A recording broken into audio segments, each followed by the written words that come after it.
Bonjour à toutes et à tous. Bienvenue à ces assises régionales de la vie associative. Digemerma de Assezou rand vroel à Révredi-Guéchou, en man et Joenet. Bienvenue au Carouge régional de la vie souhaitonier. Je suis Pauline Kerscaven et je vais vous accompagner durant toute cette journée. Ça fait du bien de se retrouver pour de vrai, après 6 longues années.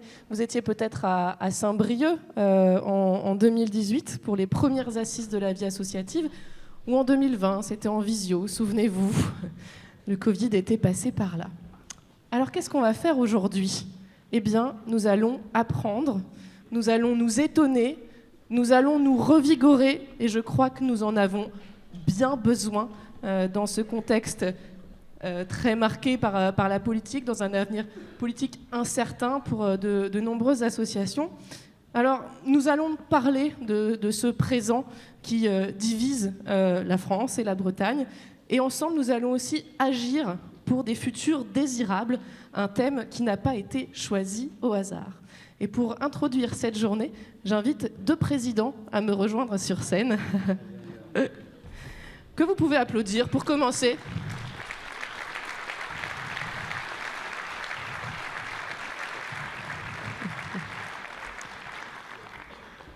Loïc Chenet-Girard, président de la région Bretagne, et Thierry Abaléa, président du mouvement associatif de Bretagne. Alors, la Bretagne compte à peu près 75 000 associations actives. On va donc parler de leur rôle dans l'action publique et dans la vie quotidienne des Bretonnes et des Bretons, un rôle qui est vital pour la Bretagne. Loïc Chenet-Girard. Bonjour à tous et à toutes. Ravi d'être parmi vous. Je salue le président Abaléa. Merci de votre engagement. Et à travers vous, je salue tous les bénévoles et bénévoles du monde associatif breton et les salariés du monde associatif breton. Et vous avez raison, madame. Le monde associatif breton fait partie de l'ADN de la Bretagne et fait partie, de manière très intime, de notre qualité de vie et de ce que nous sommes. De notre qualité de vie d'abord parce que les associations en Bretagne sont partout, dans nos villes comme dans nos campagnes, dans nos quartiers comme dans nos bourgs, et elles offrent une qualité de vie à nos concitoyens, il ne faut pas l'oublier. Et font partie de notre identité parce que je pense qu'avec 700, 800 000 bénévoles, on touche toutes les familles de Bretagne. Et quand on s'engage, que ce soit 1 ou 2 heures par mois, 1 ou 2 heures par an, ou au contraire 20 heures par semaine, eh ben, ça nous construit. Ça fait de nous des hommes et des femmes différents. Moi, je dis souvent, je n'aurais pas été maire de ma commune si je n'avais pas été président d'association avant. Et je crois que sur les 1260 maires de Bretagne, il n'y en a pas beaucoup qui prétendent avoir été élus et maires de leur commune sans avoir été d'abord frottés à l'altérité du monde associatif, à cette capacité de faire vivre des hommes et des femmes différents ensemble, avec des idées différentes, avec des caractères différents. On a tous des souvenirs de réunions associatives qui se terminent sur le parking où on s'engueule et où on se rappelle le lendemain. Je crois que tout le monde a ça en tête. On a tous en tête le chieur de service dans l'association. Voilà. Et quand on est président d'asso, on sait gérer ça. On sait gérer ça. Et après, quand on devient élu, on a le chieur de service aussi dans le monde des élus. Et on apprend très vite à le gérer. Et c'est ça, finalement, le monde associatif. C'est pas de mettre le chieur de service dehors, c'est de le gérer en interne. Et je pense que ça, c'est quelque chose de très puissant. Et dans ce moment où la France se cherche, s'inquiète, s'angoisse, moi, je prétends fermement que la capacité de vivre ensemble que l'on peut acquérir par la vie associative, par l'engagement associatif, est quelque chose de très précieux. Nous sommes bretons. Nous sommes engagés tous et toutes dans des associations qui rendent des services innombrables, qui réfléchissent à l'avenir, qui se battent pour faire bouger les choses, qui se battent quelquefois pour faire bouger les élus que nous sommes. Et certains sont ici dans la salle et c'est très bien. Mais ça, c'est très important. On se bat pour quelque chose. On se bat pour construire et on se bat pour vivre ensemble. C'est indispensable. Et c'est la raison pour laquelle, dans ce contexte très compliqué, j'ai décidé de garder ces 2 heures ce matin pour être avec vous et vous dire combien on a besoin de vous.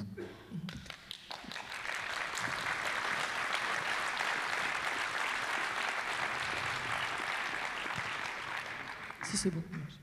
Thierry Abaléa, ces propos forcément résonnent pour le président du mouvement associatif de Bretagne que vous êtes. Oui, merci Loïc Chenet-Girard. D'abord, merci d'être là, parce qu'un emploi du temps chargé et un contexte compliqué. Merci pour ce que vous venez de dire. Ça illustre assez bien, effectivement, en tout cas, la manière dont nous, on veut aborder le travail avec le Conseil régional, mais au-delà, avec l'ensemble des des pouvoirs publics. Alors les associations, il suffit de regarder autour de soi, quoi. Il n'y a pas un moment de la vie, il n'y a pas une activité, il n'y a pas une politique publique qui échappe à l'engagement des associations. Des associations, elles œuvrent partout où il y a des citoyens. Et parfois, elles œuvrent là où il n'y a plus grand monde à œuvrer. Je le disais déjà ce matin, on a une richesse particulière en Bretagne qui est le maillage associatif, qui est très dense. Très souvent, dans les villages, dans les quartiers, les commerces ferment, les services publics désertent, et il reste l'association locale, souvent épaulée d'ailleurs du maire ou de la maire locale. C'est les deux personnes qui restent et qui tiennent dans la tempête. Donc les associations, elles œuvrent dans tous les champs, du sport, de la culture, de l'enfance, de la petite enfance, de la fin de vie, du troisième âge, du vieillissement, et rien n'échappe à l'organisation. Mais au-delà de ça, pour rebondir sur ce que vous venez de dire, Monsieur le Président, c'est que les associations, depuis 1901, les Français ont adopté la loi de 1901 dans un cadre démocratique, dans une volonté d'en faire un laboratoire d'invention et d'innovation démocratique. Et effectivement, vous l'avez dit, l'objet commun que l'on partage à plusieurs dans une association fait que l'on va être dans une recherche du débat, de l'expression du désaccord, mais au bout du bout, de faire ensemble et donc de la recherche du compromis. Le compromis, c'est pas de la compromission. Le compromis, c'est de se dire qu'est-ce qui pourrait faire que l'intérêt que l'on a à être ensemble est plus fort que ce qui nous divise. Et on a besoin de ça aujourd'hui dans ce pays. On a besoin que les associations restent ce qu'elles sont, c'est-à-dire des lieux d'accueil inconditionnels. On ne demande pas ses papiers à un gamin qui veut jouer au foot. On ne demande pas ses papiers à un gamin qui veut jouer au foot. Il est inscrit dans la plupart des statuts associatifs dans l'objet qui est l'accueil sans discrimination d'aucune sorte, quelle que soit l'origine, le genre, la culture, la religion, etc. Restons ce que nous sommes. Restons cet accueil inconditionnel et faisons ensemble du collectif parce que effectivement, l'action collective permet de sortir de son isolement, permet de rencontrer l'autre dans sa différence et dans son altérité, et permet de construire ce qu'on appelle du lien social et de la cohésion sociale. Et dans le contexte du moment, nous avons besoin de ça. Alors, dernier point, oui, c'est politique une association, puisque comment pourrions-nous avoir l'ambition de dire qu'on a quelque chose à dire sur la manière de s'occuper des jeunes enfants, de s'occuper des personnes âgées, de pratiquer du sport, de pratiquer de la culture, de rendre accessibles les pratiques artistiques au plus grand nombre, et donc dire nous avons quelque chose à dire aux politiques publiques, et de dire en même temps nous sommes apolitiques. Mais non, nous ne sommes pas apolitiques. Nous faisons de la politique parce que nous avons la prétention d'infléchir les politiques publiques. Et cela dans un dialogue et dans un cadre démocratique, vous l'avez rappelé, Monsieur Chénet-Girard, et je vous en remercie. Merci. Alors, vous avez le choix. Merci.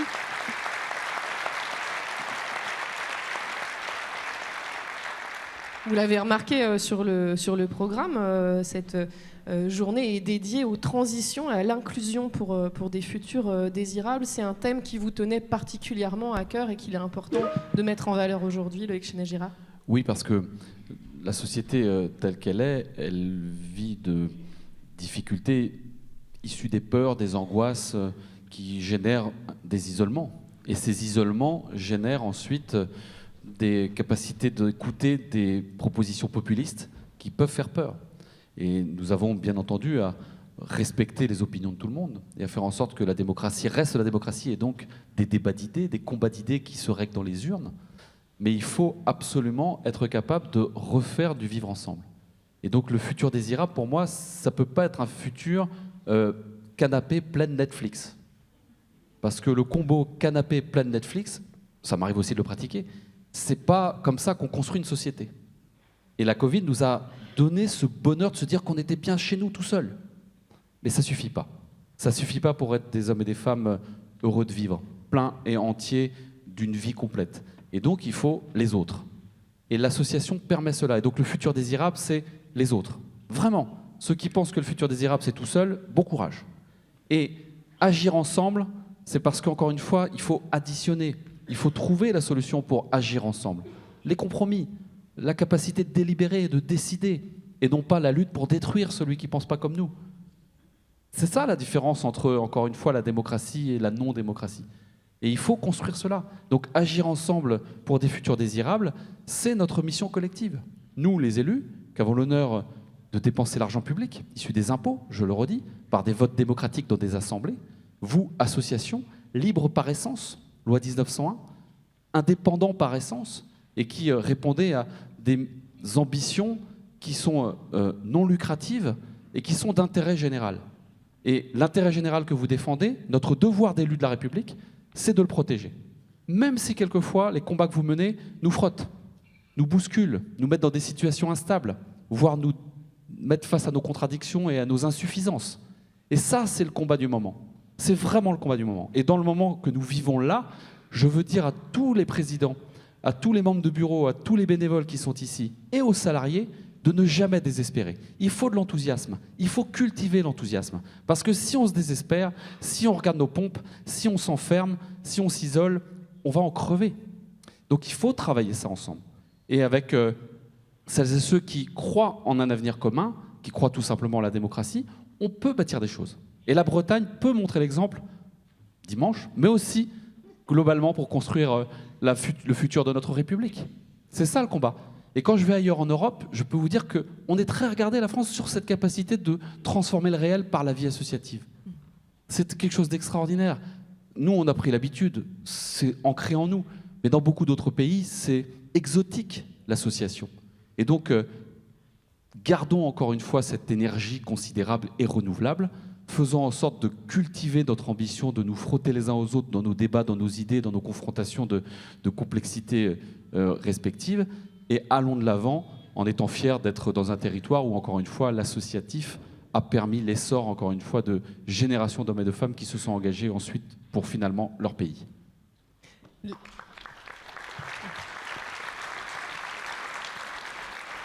Les associations sont les plus à même pour transformer le réel, comme le disait Loïc Chéné-Girard. Alors, évidemment, enfin, je ne serais pas à ma place en tant que président si je disais non, mais bien sûr, alors pas tout seul, mais bien sûr. Alors, et pourquoi et comment? C'est ça qui est intéressant, c'est que effectivement, et je regarde Julie Chabot qui va intervenir tout à l'heure, on est tous d'accord collectivement pour dire qu'on vit une période de transition nécessaire, de métamorphose nécessaire, de mutation nécessaire, de bifurcation, peu importe, appelons-le comme l'on veut. On est sûr aussi d'une chose, c'est qu'on ne part pas de rien et que le monde associatif a déjà mis un certain nombre de pierres dans cette construction de ces futurs désirables, et ça depuis longtemps. Le monde associatif, en Bretagne comme ailleurs, mais en Bretagne particulièrement, sur la question écologique et de la transition écologique et du réchauffement climatique, n'ont pas attendu aujourd'hui. Et les assises régionales de la vie associative de Vannes pour se dire quelle part nous devons prendre dans cette nécessaire transition pour faire face aux défis majeurs de demain. Depuis quelques jours, nous sommes tous pris dans un espèce de vertige de la nécessaire transition démocratique auquel on doit faire face et de la crise démocratique à laquelle on est confronté. Là aussi, les associations n'ont pas attendu les assises régionales de Vannes pour se préoccuper de cette question-là. Alors c'est quoi le rôle des associations? Le rôle des associations, c'est le rôle du citoyen dans tout ça. On est sûr que les défis auxquels nous sommes tous confrontés collectivement, on ne les remporte pas, on ne les remportera pas, si on veut en tout cas les construire dans une forme démocratique et non autoritaire, on ne les gagnera pas sans embarquer le citoyen. Qui peut mieux que le monde associatif embarquer le citoyen, puisque c'est son quotidien? On l'a dit, hein, en Bretagne, 800 000 bénévoles, 1 800 000 sur le plan national, et donc on sait déjà faire ça. Et donc on a là un vrai levier. Mais on ne fera pas les mutations, y compris dans l'incertitude du lendemain dans lequel nous sommes, sans embarquer les citoyens. Et c'est les associations qui sont le mieux placées aujourd'hui pour le faire. Autre élément, le fait associatif, c'est du faire ensemble. C'est du collectif. Pour faire une association, il faut être au moins deux, et à deux, on est déjà un collectif. Cette dimension-là collective, c'est un antidépresseur C'est un antidépresseur. Aujourd'hui, effectivement, et pas que la jeunesse, vit un sentiment d'éco-anxiété, d'anxiété permanente. Vous, je sais pas, mais moi, depuis dimanche et depuis le 9 juin, je vis une certaine dose d'anxiété quotidienne. Qu'est-ce qui fait que j'en sors le matin, après avoir bu mon café? C'est de reprendre la main sur la vie associative et la vie collective. C'est d'aller retrouver les copines et les copains dans l'association locale, dans l'association de mon quartier, au Secours populaire, et de refaire ensemble. C'est un antidépresseur. Et donc, il faut peut-être un jour le faire rembourser, mais en tout cas, moi, je dis souvent qu'aujourd'hui, on parle d'ordonnance, de sport sur ordonnance. Et demain, je pense qu'on pourra parler de bénévolat sur ordonnance. Je pense que des gens qui aujourd'hui sont empêtrés dans des conditions de vie insurmontables, la tête sous l'eau, effectivement, comme vous le disiez, aussi bien, je n'arriverai pas à le répéter, mais il y avait Netflix dedans, et on pourrait rajouter CNews. Je pense que ces gens-là, ils ont besoin qu'on puisse créer les espaces où on s'extrait de cet isolement à outrance. Le faire ensemble permet effectivement de garder la tête hors de l'eau, et c'est à ça que servent les associations, et c'est comme ça qu'on construira des futurs désirables et qu'on relèvera les défis auxquels nous sommes tous confrontés. L'association sur prescription. Alors on parle de faire ensemble, on va aussi parler beaucoup aujourd'hui d'alliance, et on le voit aujourd'hui, cette alliance entre le mouvement associatif de Bretagne et la région Bretagne. Au-delà de cet événement, de ces assises, il y a vraiment une envie de faire ensemble. Oui, tout à fait. Et encore une fois, je veux redire que la région Bretagne, elle essaye d'être porte-parole des collectivités.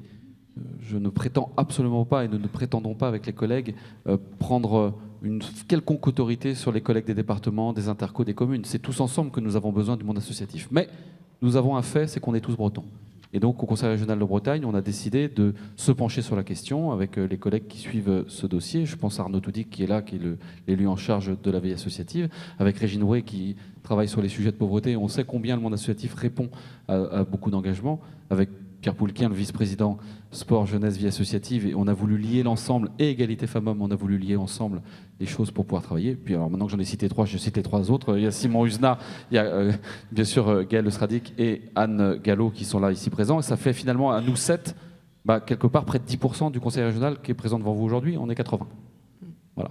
Donc ça montre aussi l'importance finalement de votre journée et de la place du monde associatif. Donc on a décidé dans l'hémicycle régional d'avoir un débat sur la place, le rôle des associations, le comment on travaille ensemble, quelles sont les bonnes pratiques qu'on doit mener, tous les uns les autres, comment on consolide le monde associatif, le sujet économique, parce qu'effectivement, il y a un sujet économique.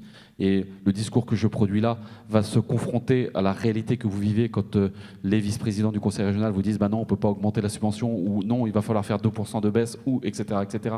Et tout cela est d'une complexité redoutable, mais il faut l'affronter et le regarder. Et puis, travailler à la professionnalisation, parce que dans certaines associations, heureusement que nous avons les salariés, et les 100 000 salariés du monde associatif en Bretagne doivent être assurés qu'il y a des modèles économiques robustes, ce qui ne veut pas dire bénéfice, mais qui veut dire un modèle économique qui permette de payer les hommes et les femmes dignement, correctement, parce qu'on fait la différence entre le bénévole qui s'engage et le salarié qui travaille. Et ça, c'est très important dans le monde associatif. Parce que si on utilise nos salariés comme des quasi-bénévoles, à un moment donné, on les épuise. Et ça, c'est un vrai travail que l'on doit mener. Donc avec le Césaire, je salue la vice-présidente du Césaire qui est ici présente, on a mené un travail de réflexion pour dire quels sont les points sur lesquels il y a des faiblesses, quels sont les points sur lesquels il y a des avancées à construire. Et ça a débouché sur une convention entre le monde associatif, la Dragesse, donc service de l'État, et la région Bretagne, pour dire voilà les points sur lesquels les uns les autres, on s'engage. C'est un chemin. Il y a encore beaucoup de choses à faire. Et il y a beaucoup d'imperfections. Mais l'important, c'est de se parler, de poser les caps et d'y travailler ensemble. C'est ce que nous essayons de faire et c'est quelque part l'aboutissement aujourd'hui dans les assises régionales. C'est un aboutissement, un moment où on peut échanger de manière supplémentaire avant de repartir devant nos instances respectives les uns les autres pour mettre en œuvre et continuer à réfléchir sur l'avenir. Ce partenariat État, il faut le citer aussi, région et mouvement associatif, il est primordial pour avancer ensemble. Oui. Oui, alors je vais dire deux petites choses qui pourraient paraître désagréables, mais c'est vraiment en toute amitié. La première, c'est que je rappellerai les propos de Claire Toury, présidente nationale du mouvement associatif, et je salue la présence de Michael, délégué général du mouvement associatif, qui va participer à notre journée. Claire Toury a coutume de dire, n'en déplaise aux politiques, le monde associatif n'est pas là pour plaire aux politiques. Alors si on leur plaît, c'est tant mieux. Et on le voit. Et quand on se plaît mutuellement, on est content de se le dire. Mais on n'est pas là pour ça. On n'est pas là pour ça. Donc, premier élément. Deuxième élément, le Conseil régional de Bretagne est une collectivité et un acteur majeur, effectivement, pour la Bretagne et pour l'avenir de la Bretagne, mais il n'a pas le monopole de l'avenir de la Bretagne. Et on est d'accord là-dessus. Mais c'est bien de se le rappeler. Et donc, nous avons la prétention, nous, mouvement associatif, d'avoir aussi une vision des futurs de la Bretagne, de ce qu'il conviendrait de faire ensemble pour faire de cette Bretagne une Bretagne où il fait bon vivre, où il fait bon vieillir, où il fait bon grandir, et de prendre notre part dans cette construction de ces futurs désirables. Et nous avons besoin effectivement d'être associés, mais aussi d'associer l'ensemble des acteurs de cette région. Alors des fois, moi par exemple, c'est anecdotique, mais j'essaye, mais j'y arrive pas toujours, de m'interdire d'appeler conseil départemental le département. J'essaye de m'empêcher de dire la Bretagne, mais de dire le conseil régional. J'essaye de dire de m'empêcher de dire la ville, mais la mairie. Je pense que c'est important de considérer en termes de responsabilité que le citoyen a une responsabilité particulière aussi à prendre sa part dans la construction de cette Bretagne. Et là, pour revenir sur une connivence nécessaire, je sais que les collectivités, les pouvoirs publics ont besoin de cette mobilisation citoyenne, parfois qui vient gratter un peu à rebrousse-poil, mais on a besoin de cette contribution. Et les associations, comme étant les acteurs de la société civile organisée, doivent être le réceptacle aussi des initiatives, des innovations, des envies, des aspirations portées par la citoyenne, pour ensuite, et c'est le boulot du mouvement associatif, être le porte-voix de ces aspirations-là en direction de ceux qui effectivement décident. Dernier mot sur la subvention. Oui, on est attaché, nous, au fait de sacraliser la subvention comme étant le mode de relation optimum entre la collectivité et le monde associatif, plutôt que les mises en concurrence, plutôt que les appels à projets. Pourquoi ? Parce que là encore, je vais être un peu caricatural, c'est que l'argent public, c'est l'argent du contribuable. Et je ne vais pas vous fâcher, mais on est bien d'accord là-dessus. Ce n'est pas l'argent de M. Loïc Chéné-Girard, quoi. Et donc, quand une association défend un projet d'intérêt général et rencontre M. Loïc Chéné-Girard pour lui dire on a un projet qui nous paraît salvateur, pertinent, intéressant pour la Bretagne, il s'agit de discuter ensemble du bon usage de l'argent public. Et là encore, le bon usage de l'argent public, c'est une affaire de citoyens et de contribuables. Et donc, il faut remettre le citoyen et le contribuable au cœur aussi de l'appréciation du bon usage de l'argent public. Merci à tous les deux.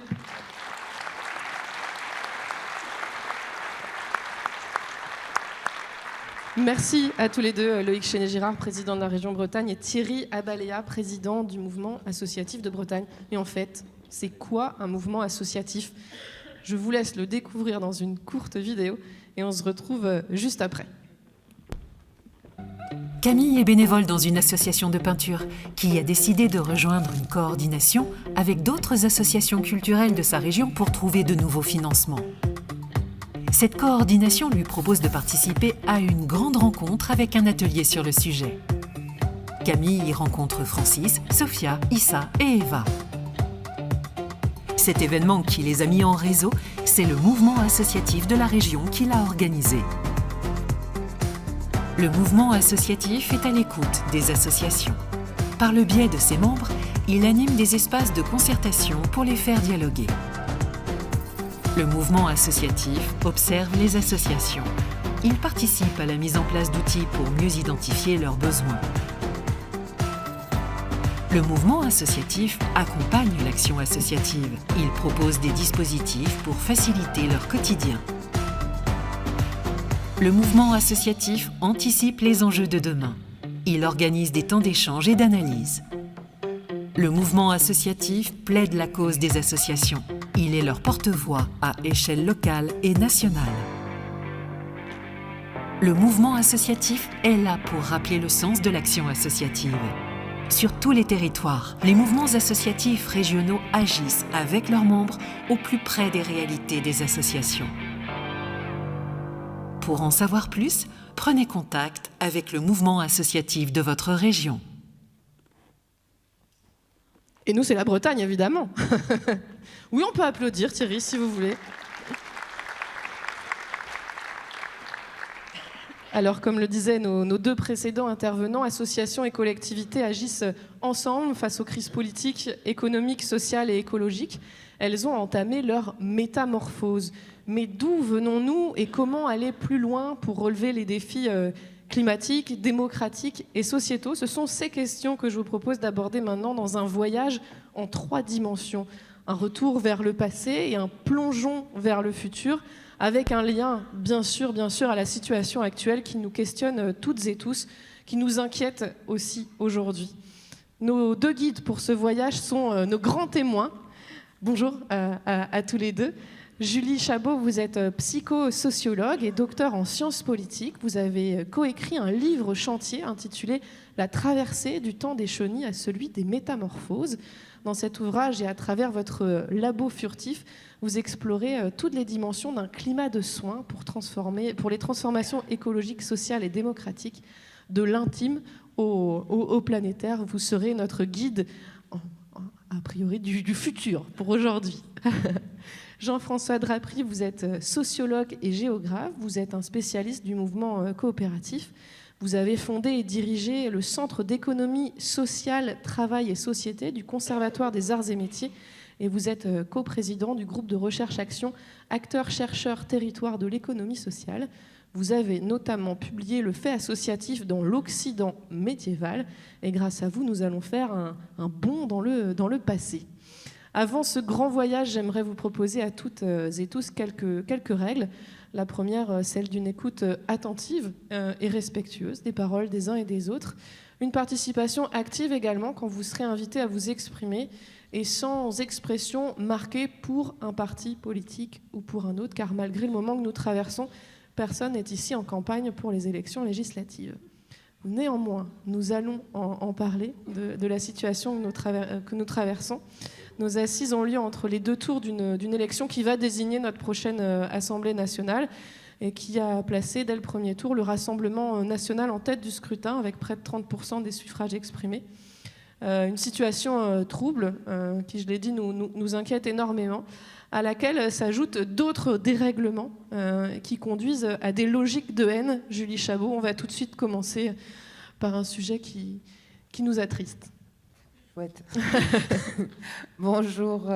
Donc effectivement, sur les dérèglements, peut-être juste se dire, en fait, on fait face à un double dérèglement. Le double dérèglement, c'est à la fois un réchauffement climatique global et une glaciation émotionnelle globale. On a donc un fait de changement climatique, de bouleversement climatique global, auquel s'ajoute évidemment l'effondrement de la biodiversité. Et devant ces faits-là, qui sont des faits nouveaux pour notre humanité, d'avoir une habitabilité de la Terre en péril, c'est quelque chose que personne avant nous n'a vécu. Avec ça, on devrait être en état d'urgence, on devrait tout faire en sorte pour prévenir, pour anticiper, pour régler les problèmes, pour pallier les problèmes là où ils se passent, pour accueillir les gens qui souffrent des effets du dérèglement climatique. Et il y a la glaciation émotionnelle qui, au lieu d'ouvrir les bras, d'ouvrir le cœur, va aggraver le système, va fermer, va chercher des boucs émissaires. Et comme s'il était possible qu'on se sauve les uns contre les autres. Donc voilà, on a ces doubles dérèglements, et là c'est ce qu'on voit finalement aussi dans l'épisode qu'on vit dans notre pays. C'est à un moment donné, face aux problèmes qui sont là, les solutions imaginées, c'est d'aller fragmenter ceux qui sont au plus bas, ceux qui sont le plus dans la difficulté. Donc voilà, ces dérèglements, ils sont sur ces 2 aspects-là. Alors cette formulation-là vient du 70e anniversaire de la Déclaration universelle des droits de l'homme, à laquelle j'invite beaucoup de gens à ça vaut le coup de la relire, là, en ce moment, les hommes naissent libres et égaux en dignité et en droit. C'est ce qui nous unit dans notre humanité. Ce n'est qu'avec le passé qu'on construit l'avenir, disait Anatole France, qui en a connu lui aussi des remous de l'histoire. Alors on va maintenant remonter le temps jusqu'au Moyen-Âge. C'est à cette période que sont nées les associations, Jean-François ? Merci de votre invitation. Alors, est-ce qu'elles sont nées au Moyen-Âge ? Elles existaient avant, elles existent dans toutes les sociétés, mais il se passe sans doute quelque chose de particulier au Moyen-Âge. Mais peut-être avant d'y venir, je vais dire comment on en arrive à se poser cette question des associations médiévales. En fait, vous savez que, on part du mouvement associatif de la loi de 1901. Quand on l'inclut dans la période contemporaine, on va au début du 19e siècle. Et quand on parle de l'économie sociale et solidaire, des coopératives, des associations coopératives, des associations ouvrières, on est bien dans le 19e siècle. Et donc tous les collègues qui ont travaillé sur cette question font naître ce mouvement. En gros, on a une période qui est bicentenaire, en gros, depuis la Révolution française. On connaît la loi Le Chapelier, puis après l'émergence progressive du fait associatif. Et puis en fait, on se rend compte aussi des difficultés, c'est-à-dire qu'on pose le fait associatif en lien avec une économie dominante qui bouleverse aussi le climat dès le 19e siècle. Il y a déjà à ce moment-là des réactions, mais elles sont évidemment infinitésimales. Et je me suis posé la question à partir de quand il y avait ce conflit en quelque sorte entre l'association, dont témoigne la loi Le Chapelier, et puis l'économie dominante. Et en fait, je suis remonté au Moyen-Âge. C'est-à-dire que la grande rupture, c'est la Renaissance. Et donc, avant la Renaissance, les grandes découvertes, le commerce au long cours, les premières banques, les Médicis, Machiavel, l'absolutisme, vous voyez, l'humanisme qui place l'homme au centre, c'est-à-dire l'homme qui doit dominer la nature, y compris par la torture, c'est Hobbes, vous voyez, c'est toute cette culture dans laquelle, la naissance du capitalisme commercial, Brodel, vous voyez, toute la colonisation, voilà, l'économie coloniale. Donc tout ça, ça a 5-6 siècles en fait. Mais que se passe-t-il avant ? Donc on pourrait dire, avant c'est les ténèbres, Moyen-Âge, Dark Age. Mais en fait pas du tout. Tous les médiévistes soulignent le dynamisme du fait associatif, au moins dans l'Europe médiévale. Mais en fait, on la rencontre aussi ailleurs, on rencontre ce dynamisme ailleurs, avec des associations qui sont volontaires, et qui touche toutes les couches de la société, du serf au seigneur et au roi. Il y a un engagement réciproque, contractuel. Alors ça passe dans les confréries, dans les guildes, dans les chartes des communes, les chartes en ville, mais aussi dans les campagnes, partout, tous les droits communaux, les communs, qui vont voir après, évidemment, qui vont progressivement être dilapidés ou en tout cas divisés. Mais en fait, il y a une culture qui se met en place, qui dure à peu près 5 siècles, un peu avant l'an 1000, on va dire 700, 750 jusqu'à 1300, où les associations sont très accompagnées par le pouvoir politique. C'est-à-dire que là, on voit une contractualisation et qui touche tous les secteurs d'activité. C'est pas seulement, c'est la santé, c'est l'éducation, c'est la culture, ce sont les fêtes, mais ce sont aussi les métiers, c'est la religion, bien sûr, c'est le pouvoir politique, c'est le commerce, etc. Et ça, c'est encadré. C'est-à-dire que les accords qui sont passés au sein des métiers sont reconnus par le roi ou par le prince. Donc on a une forme d'unité et donc une forme de pré-économie sociale. J'ai appelé ça l'associatisme, parce qu'il n'y avait pas de mot qui le désignait. Je pense que c'est un associatisme dont la particularité est qu'il est en phase avec l'économie dominante de son époque. Voilà. C'est en ça que le Moyen-Âge est intéressant et peut nous apprendre beaucoup, parce qu'il élargit, d'une part, il élargit le champ des possibles pour les associations. Et là, nous, on le voit très bien, si on relie les associations à l'économie sociale et solidaire, voilà, je pense qu'il faudra à un moment donné quand même poser la question de pourquoi on passe, pourquoi la subvention est mise en question, pourquoi on passe à des systèmes de concurrence, de mise en concurrence. Il faut quand même poser la question. Il faut poser la question de la démocratie politique et du libéralisme économique. Justement, Jean-François, les associations aujourd'hui sont plus considérées comme avant par l'État, les pouvoirs publics, comme des partenaires, ni comme des laboratoires expérientiels, mais comme des entreprises mises en concurrence finalement. C'est ça que vous dites? En tout cas, c'est le risque, c'est un risque. On a eu beaucoup de plaisir à écouter les deux présidents qui ont montré le socle de valeurs commun qui existe entre la démocratie politique et la démocratie de la société civile. Et on en est bien sûr persuadé, quoi. Mais on voit bien qu'une partie du pouvoir échappe à ces deux sphères, même si elle joue un rôle de régulation très très importante. La régulation par le marché, la concurrence qui va jusque la domination totale de marché, limite, à mon sens, limite. Bon, j'ai eu l'occasion de l'étudier parce que ça me travaillait tellement que bon, voilà, il fallait bien faire quelque chose. Et donc, et d'étudier comment on en est arrivé à cette situation. Eh bien, on voit, pareil, là, on voit dès la Renaissance les riches créer soutenir les activités artistiques, les activités culturelles, et donc mettre sous une forme de dépendance l'art et la culture. C'est les Médicis en premier qui créent les premiers musées, qui font des fondations. Mais aujourd'hui, on voit un renouveau de cette logique, on va dire, portée par la venture philanthropie, la philanthropie à risque, qui vient en fait déverser ces milliards de profits qui sont entre les mains de quelques riches sur la société civile et qui déstabilise complètement le modèle économique qui existait avant et qu'on avait, je crois qu'on peut dire, qui marchait bien en France, qui a bien marché en France en tout cas, lorsque les associations ont toujours été un peu la tête chercheuse. En fait, c'est parce qu'il y a, c'est toujours vrai aujourd'hui, parce qu'il y a l'action associative que derrière on peut légiférer, on peut construire le droit social, le droit culturel, etc., quoi. Donc je crois qu'il faut revenir sur cette continuité. Je crois que ça a été très clairement dit par les présidents, mais peut-être on va peut-être pas encore assez loin. Parce qu'on voit bien qu'au niveau des États, les programmes politiques il y a déjà des dossiers qui sont sur les bureaux des ministres lorsqu'ils arrivent et qui ont été constitués par des grandes fondations, des cabinets de consultants financés par les multinationales.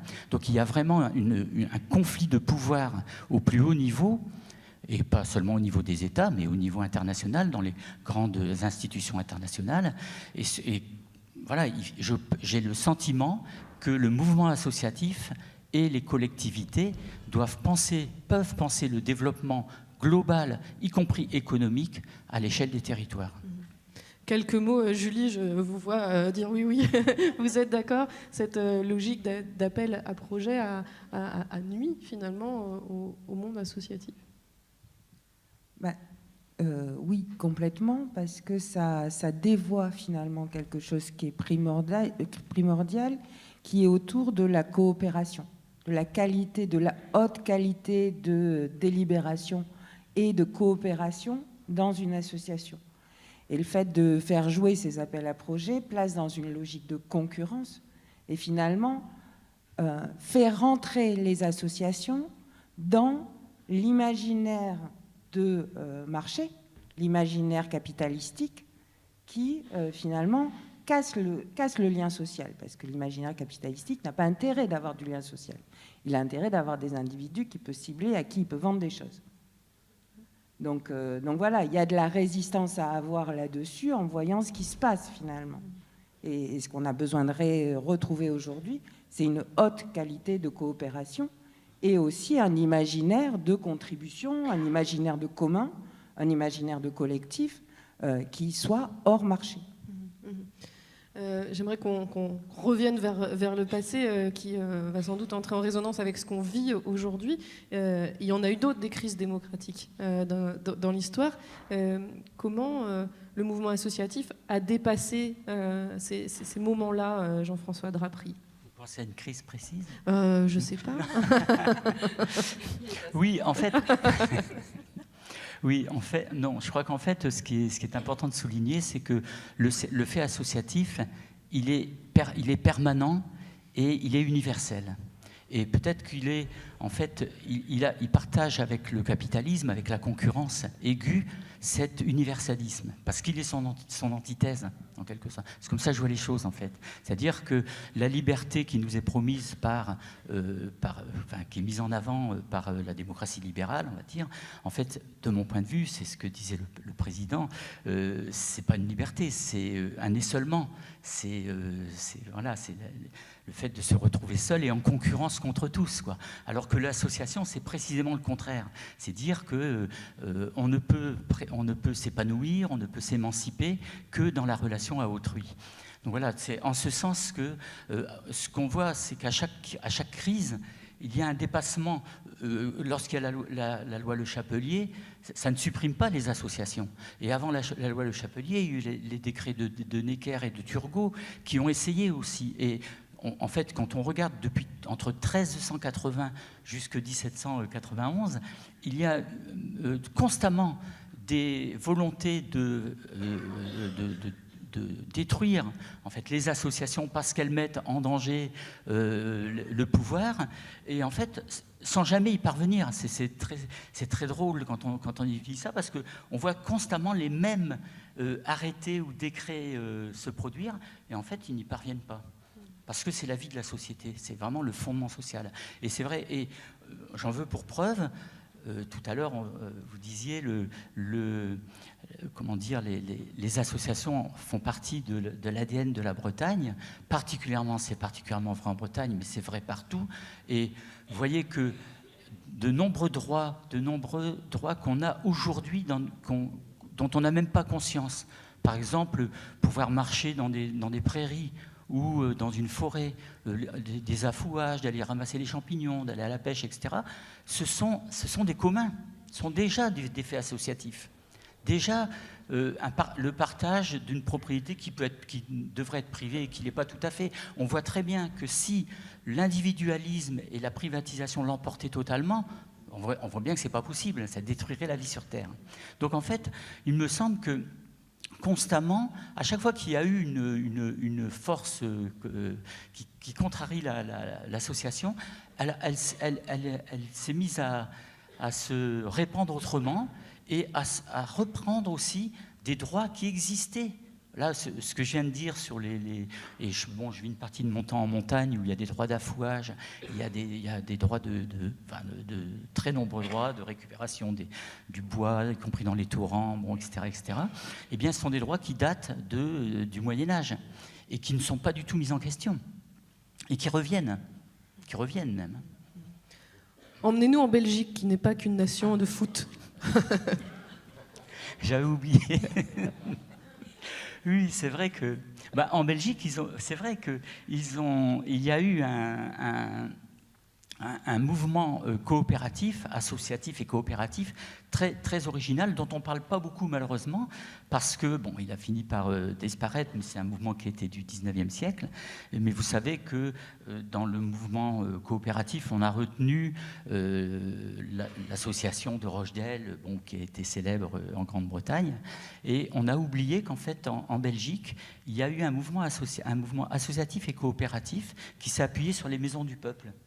Et la plus célèbre est le Fort Ut, excusez-moi pour les néerlandophones, ici je le prononce très mal, qui veut dire en avant, à Gand, dans les années 1870. Et pas Guingamp, voilà. Et pas Guingamp, en Gand. Et donc, qui était en fait le tiers-lieu. C'est exactement le tiers-lieu d'aujourd'hui. C'est le prolongement de l'estaminet du Nord, mais à l'échelle d'un territoire. Et là, c'est très intéressant parce que cette maison du peuple, et il y en a très rapidement, il y en a 150 dans toute la Belgique, ces maisons du peuple sont le lieu de réunion de tous et de toutes à l'échelle d'un territoire. Il y a eu un exemple en France qui s'est inspiré de ces maisons du peuple, c'est la maison du peuple de Saint-Claude, dans le Jura, où les excédents, il y avait des activités culturelles, éducatives, il y avait aussi des activités économiques, et tenez-vous bien, l'excédent de l'activité économique n'était pas ristourné aux membres, ils étaient ristournés à la commune. Donc on avait fait le lien entre l'intérêt général porté par les associations et l'intérêt collectif porté par les coopératives. On les avait reliés. Et parallèlement, ce qui est très intéressant aussi de constater, c'est qu'à ce moment-là en Belgique, donc la Belgique est un État récent, mais à ce moment-là en Belgique, se créent des coopératives publiques, un crédit municipal auquel adhèrent 95% des communes de Belgique. Donc on a aussi cette économie qui se met en place, une coopérative publique. Vous voyez, en France, on n'arrive même pas à le penser parce qu'on va définir la coopérative comme l'association, comme étant du domaine privé, en fait, de la société civile. Et bien là, le fait associatif, vous voyez, il y a eu un mixage entre le politique et l'action économique à partir d'une banque coopérative qui était géniale parce qu'en fait, à chaque fois qu'une commune voulait emprunter, il y avait une partie de l'emprunt qui était mis dans des parts sociales, donc qui renforçait le capital propre.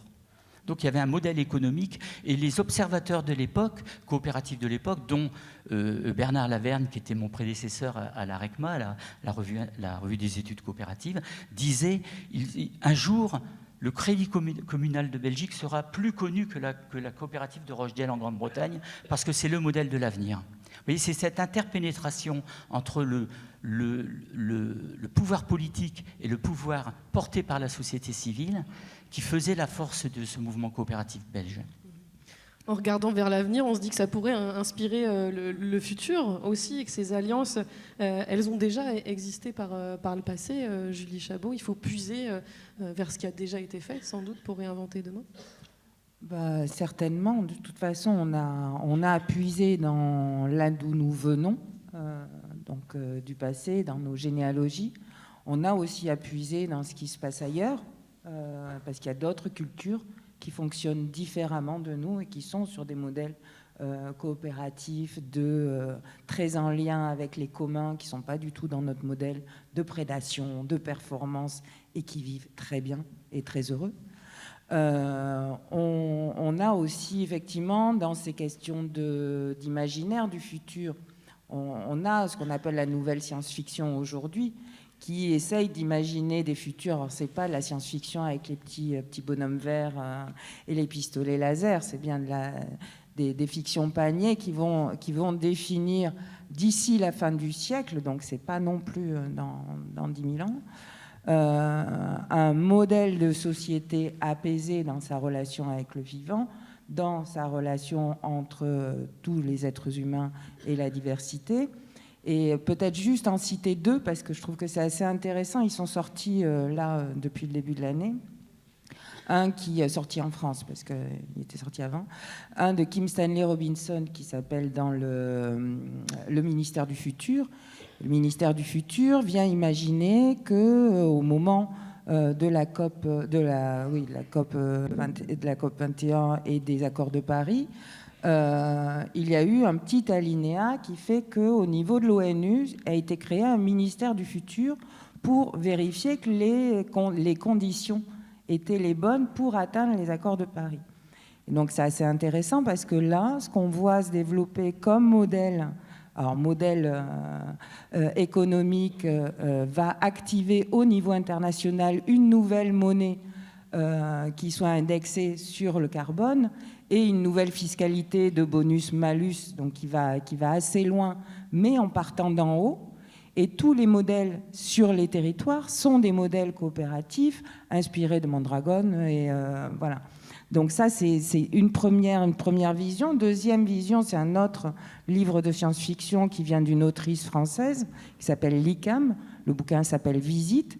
Et là, elle aussi, après un grand déclin, etc., après une canicule incroyable en Inde, et là, pour le coup, on est quand même en plein dedans, vient imaginer un modèle de société beaucoup plus sobre, mais beaucoup plus heureux, dans lequel les conditions de vie sur les territoires sont indexées à la qualité des écosystèmes. Si votre écosystème ne va pas bien, il y a des veilleurs d'écosystèmes. Si votre écosystème ne va pas bien, vous avez zéro de ressources et tout va fonctionner par entraide sur les communs, etc. Donc c'est assez intéressant de voir que cette notion de coopération, y compris dans les imaginaires du futur, on va la retrouver sur ce modèle-là de relations beaucoup plus coopératives est aussi beaucoup plus liée avec le vivant et aussi le modèle économique, c'est-à-dire un modèle économique qui soit cohérent avec ce fonctionnement-là. Merci pour cette première partie très éclairante. Ça vous donne sans doute envie de réagir. Alors je vais vous proposer de rédiger un rapport.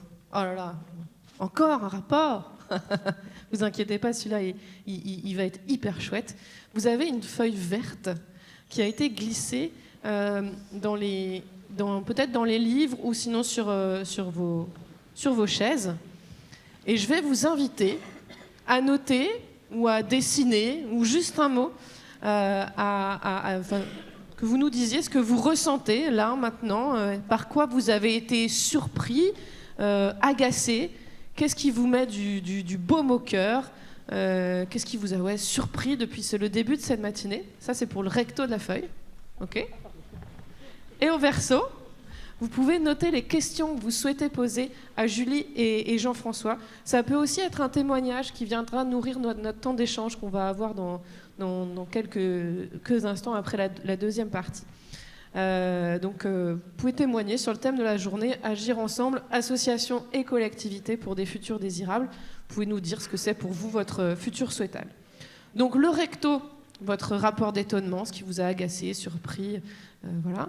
Et le verso, une question ou un témoignage pour nos grands témoins. Je vous laisse 5 minutes top chrono. Pendant ce temps, n'hésitez pas à vous lever, à vous étirer, à discuter avec vos voisins. C'est le moment de papoter aussi. Voilà. Reprenez un peu de force. Allez, on va poursuivre et vous pouvez toujours évidemment rendre vos petites feuilles vertes à nos bénévoles et salariés qui passent dans les rangs. Après avoir fait un bond dans l'histoire, je vous propose de plonger dans le futur, parce qu'il faut enclencher une mue radicale. Julie Chabot, vous ne parlez plus de transition, mais bien de métamorphose. Alors comment les associations et les collectivités locales peuvent passer de chenille à papillon ? Alors, oui, on parle dans le bouquin qu'on a écrit avec le philosophe Patrick Vivray de la question de métamorphose plutôt que de transition, en disant finalement que la transition, elle a été un peu sabotée, voire même carrément sabotée.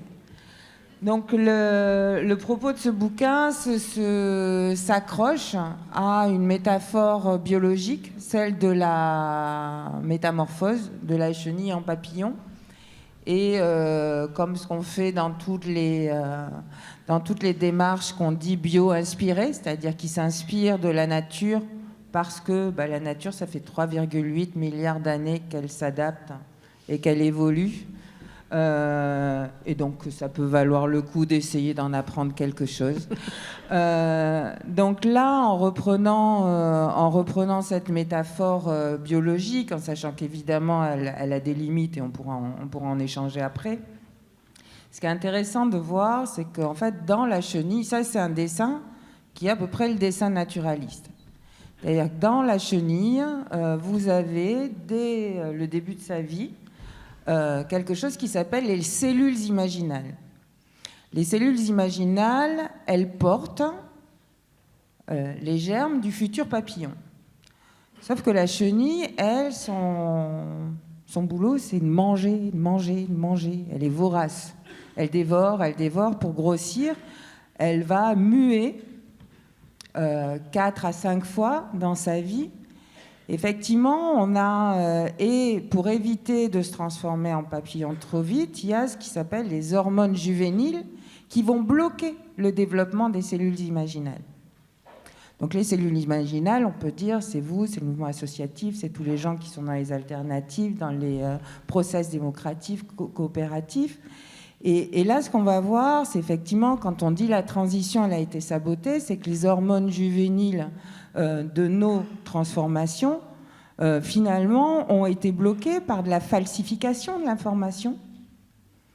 Très concrètement, les pétroliers savent depuis très longtemps que le continuer à extraire et à utiliser du pétrole, c'est très mauvais pour tout le monde.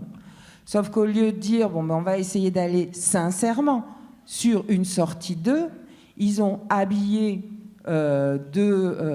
déjà financer à fond des faux scientifiques pour avoir des arguments climato-sceptiques qu'on retrouve à foison sur la toile et dans les réseaux sociaux aujourd'hui. Et c'est-à-dire qu'ils ont bloqué alors qu'ils savaient. De la même manière, on a un certain nombre d'États, on a un certain nombre de responsables qui, avec le même niveau de conscience, au lieu de déclarer l'état d'urgence et de dire on y va, ont bloqué, ont limité ou ont fait semblant d'y aller. Donc avec des un petit peu mieux, avec des un peu moins pires, mais pas du tout de transformation qui soit à la hauteur des défis qui se présentaient à nous. Donc dans ces forces régressives, on a aussi, on va retrouver toute cette économie extractiviste et néolibérale, c'est-à-dire qui fait du profit en euros la seule valeur de développement de nos sociétés. Et ça, c'est pas possible. Quitte à tuer tout le reste, ne serait-ce que pour faire encore plus d'euros et se protéger soi et les siens, et au détriment de tous les autres.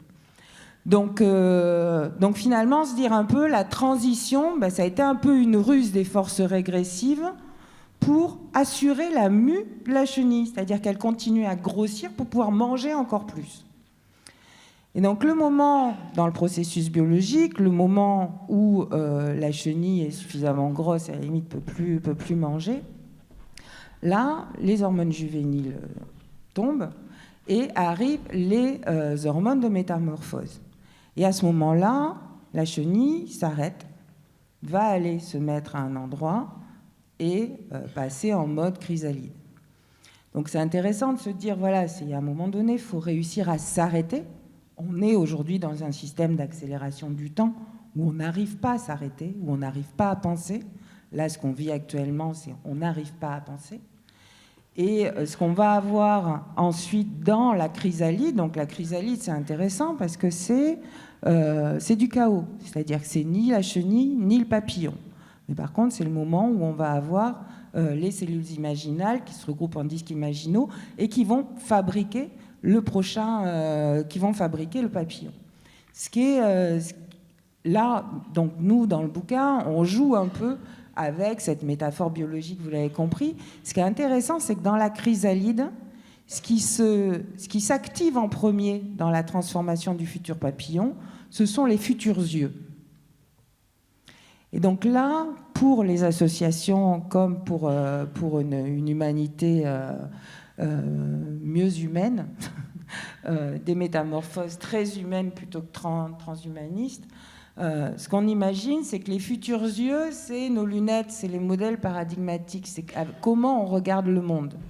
Et comment on regarde le monde aujourd'hui, on a intérêt d'intégrer à la fois les nouvelles philosophies du vivant qui vont concevoir autrement la relation entre les êtres humains et son milieu, et le milieu naturel, et les autres êtres vivants non humains. On va aussi mettre dans ces lunettes les philosophies du care, c'est-à-dire du prendre soin, de comment on prend soin des personnes, et toute cette dimension un peu soutenante de concevoir un climat de soin dans tout ce qu'on fait, en fait. Et aussi d'ajouter la question de l'économie, c'est-à-dire une vision de l'économie qui ne soit pas en prédation, mais qui soit bien au service, encastrée dans le vivant. Et donc c'est vraiment déjà essayer de reconcevoir les choses avec ces nouvelles lunettes. Et la deuxième chose qui se développe dans le chaos de la chrysalide, ce sont les pattes. Et les pattes, c'est concrètement, et c'est là aussi la force des associations, c'est qu'elles jouent sur des terrains réels. Elles jouent sur des milieux réels.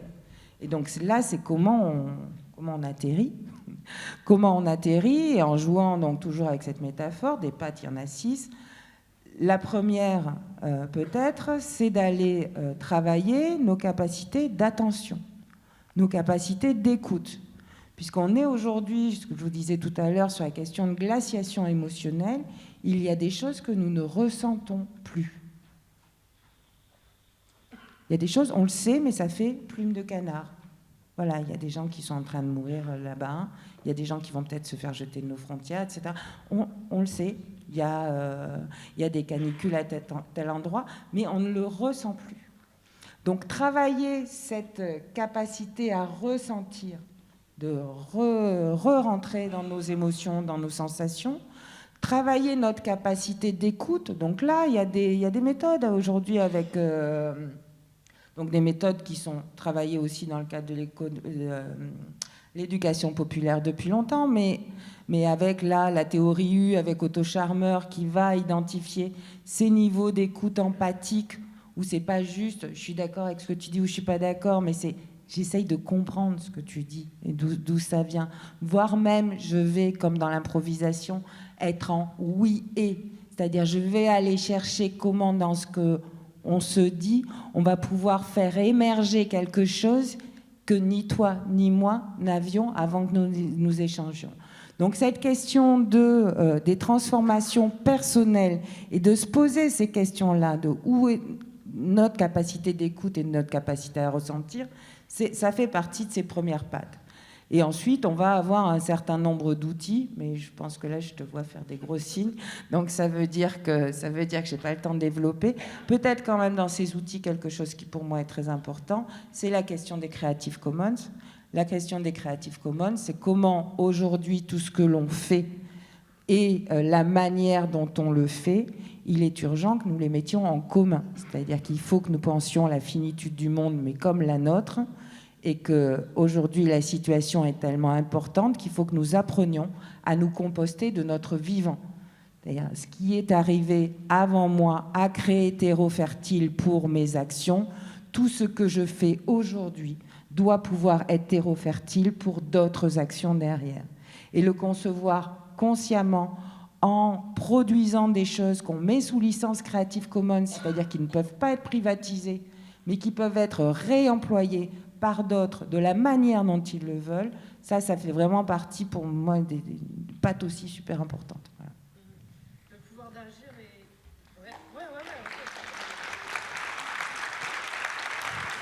C'est effectivement hyper inspirant. Le pouvoir d'agir et de transformer sans subir la domination et la confiscation de la décision politique, c'est ce que vous appelez, Julie, l'art de la furtivité. C'est particulièrement adapté aux associations, cet art de la furtivité? Oui, c'est complètement... Alors, la dénomination de la furtivité, effectivement, c'est un gros clin d'œil à la fois Alain Damasio, qui, avec son dernier ouvrage d'anticipation, parle des furtifs et décrit des furtifs qui vivent dans l'angle mort et qui ont une extrême vitalité, mais parce que justement ils échappent aussi à ce qui est contrôlé, surveillé, accaparé, prédaté. Et ça a fait aussi écho à un ouvrage de Cynthia Fleury, qui est une psychanalyste et philosophe, et Antoine Fenoglio, qui est un designer, qui s'appelle « Ce qui ne peut être volé ». Charte du Verstollen. Alors moi, je ne parle pas du tout allemand, donc a priori, Verstollen veut dire furtivité en allemand. Et donc l'idée, c'est d'essayer de voir comment on peut ménager des conditions d'agir, mais sans s'abîmer, sans subir d'accaparement, sans se faire voler des choses essentielles. Et donc là, il y a toute une stratégie qui va être de réfléchir de ce qu'on rend visible, de ce qu'on ne rend pas visible, de travailler sur plusieurs niveaux, d'être en alliance à plusieurs niveaux, d'employer des mots qui nous légitiment et d'en lâcher d'autres aussi. Cette question du langage, cette question des mots, elle est primordiale. Si vous voulez porter un imaginaire coopératif, vous ne parlez plus de comment on va s'approprier tel ou tel sujet. Non, c'est comment on va l'apprivoiser, comment on va le partager. Vous ne parlez plus de performance. Vous allez dire en quoi ça fait du bien à la société et à l'habitabilité de la planète. Voilà, il y a quand même un petit travail aussi à faire sur les mots qu'on emploie sur les imaginaires. Et cette question de la furtivité, moi, ce que je travaille dans le cadre du labo furtif, c'est pas comment on échappe, comment on s'échappe, mais c'est bien comment on arrive à agir pleinement dans un état de droit, en tout cas pour l'instant, sans s'abîmer, en se préservant. Parce qu'on a aussi beaucoup de burn-out associatifs, beaucoup de burn-out dans l'engagement des gens qui sont dans le soin, que ce soit le soin des personnes et le soin à l'habitabilité de la planète. Et donc là, voilà, c'est de créer ces conditions-là, d'avoir des cadres de valeurs clairs, des issues toujours préparées, et toujours en âme et conscience, la capacité à savoir, je reste, je pars. Voilà. Jean-François Drapry, rapidement, quel regard portez-vous sur ce que vient de dire Julie? C'est dur de vous faire réagir après tout ce qui vient d'être dit. Non, mais merci beaucoup, j'apprends beaucoup, mais je vais le dire avec mes mots. Je vais pas, évidemment, on est sur des terrains tellement différents, mais en même temps, ça se rejoint quand même pas mal. Donc peut-être pour revenir sur la métamorphose, moi je le disais complètement autrement, mais je dis, en fait, c'est un peu comme si on avait vécu une parenthèse de 5 ou 6 siècles depuis la Renaissance, où on s'est dit, l'homme occidental en tout cas, parce que ça ne concerne pas tous les hommes bien sûr, l'homme occidental peut tout faire. Il peut dominer le monde, il peut mettre en esclavage, il peut faire des génocides, il peut exploiter la planète, il peut tout faire. Il a tout pouvoir. Donc c'est ça qui est en train de se terminer en fait. Voilà. Donc effectivement, c'est pas une transition, c'est une métamorphose quoi. C'est-à-dire que on peut re-questionner. Ça vaut la peine de se dire qu'est-ce qui s'est passé en 1380, 1400 en Italie du Nord, etc. Donc revenir. Et puis ce qui s'est passé, c'est quoi? C'est 2 choses essentielles. C'est la centralité du travail. C'est-à-dire le travail est devenu au cœur de la société, alors qu'il n'y a aucune société qui mettait le travail au cœur de la vie.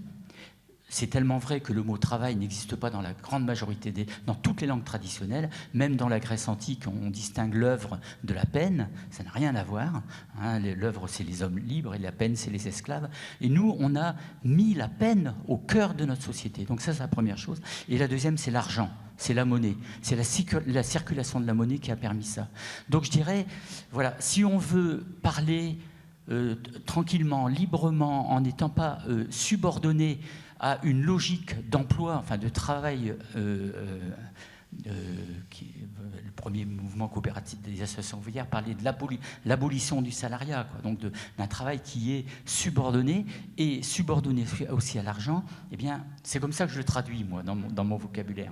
Et après, si je le dis de façon très concrète, je pense à l'autobiographie raisonnée, évidemment. Alors, juste avant d'en parler, Jean-François, j'aimerais qu'on revienne sur cette notion de travail qui est au cœur de nos sociétés.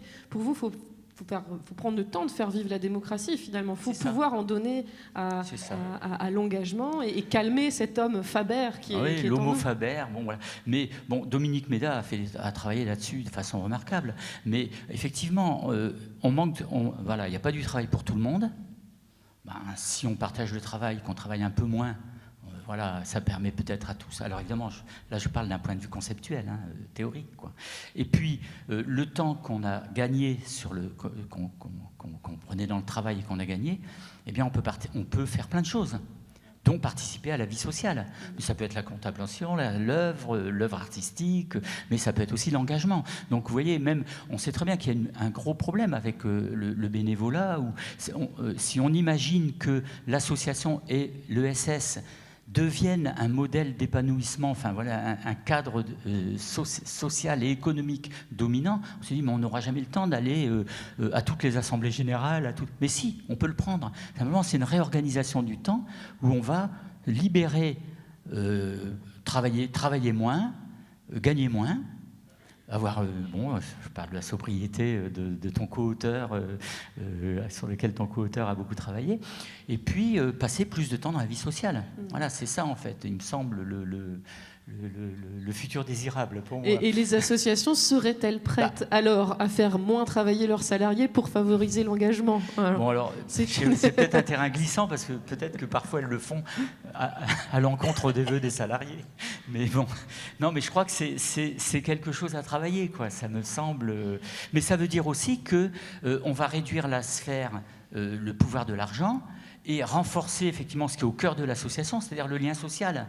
C'est le don, le contre-don, le temps à passer à échanger ensemble, discuter, à se rendre des services, du troc, etc., quoi. Des choses qui ont structuré toutes les sociétés avant la société, disons, libérale, quoi, hein.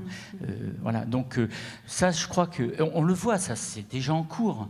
Vous voyez, je pense s'est passé quelque chose au cours des dernières années, c'est-à-dire qu'avant, mais vous pouvez me dire si c'est vrai en Bretagne, mais avant, les innovations sociales, elles étaient surtout urbaines. Et maintenant, elles sont toujours urbaines, mais elles sont aussi en milieu rural. On revient sur...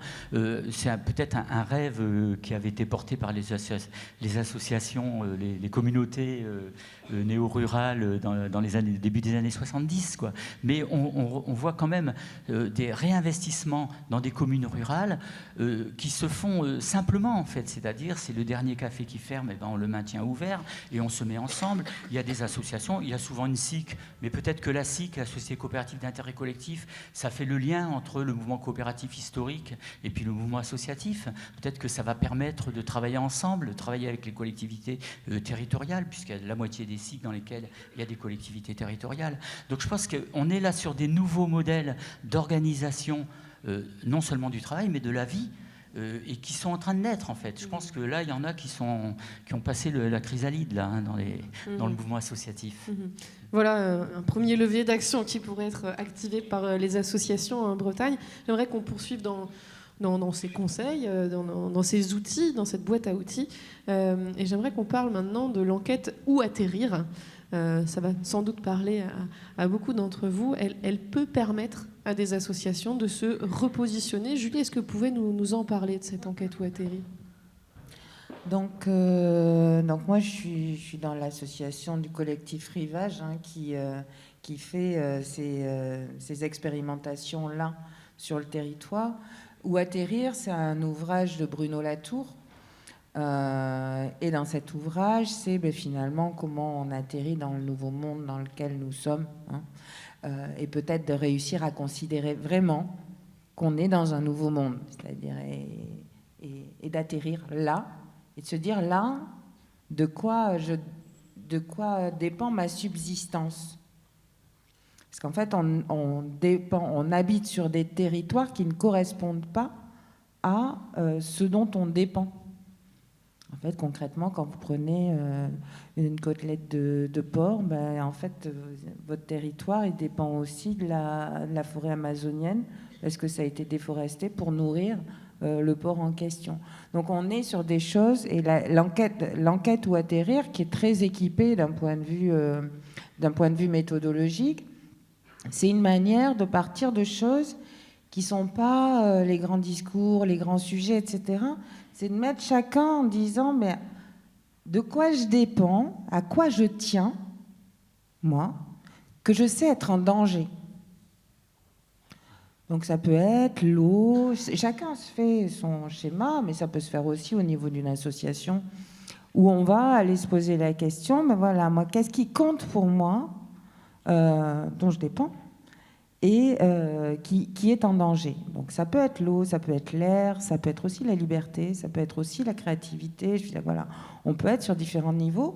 Et une fois qu'on a défini son objet de concernement, c'est-à-dire en quoi ça me touche, en quoi ça me concerne, on va aller travailler sur la base d'une boussole avec ce dont j'hérite et ce que je vais pouvoir transmettre.